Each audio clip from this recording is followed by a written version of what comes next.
Bienvenue sur Autoplus.fr, on commence la semaine sur les chapeaux de roue avec la Shelby GT500, la Lamborghini Murcielago LP670-4 Super Veloce, la BMW M3 et enfin le concept Rinspeed UC en vidéo.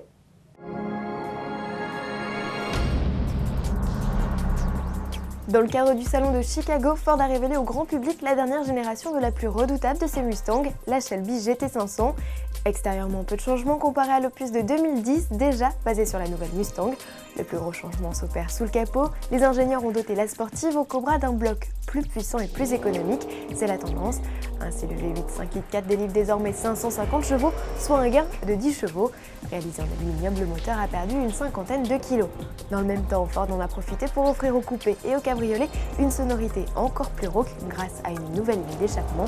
Au chapitre performance, pas de chiffres, on sait seulement que 80% du couple sera disponible entre 1750 et 6250 tours minute.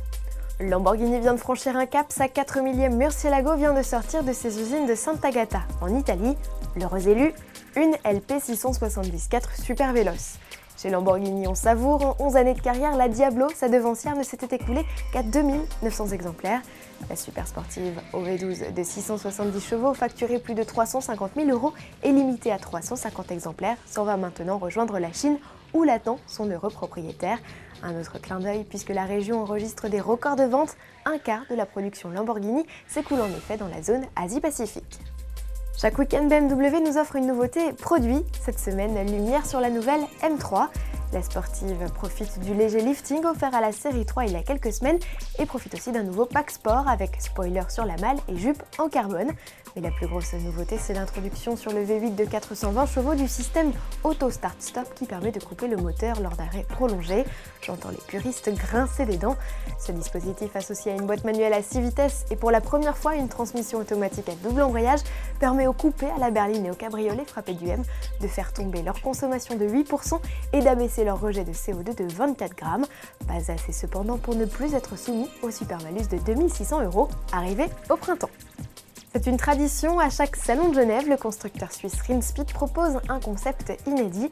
Cette année, la star est un prototype électrique répondant au nom de UC.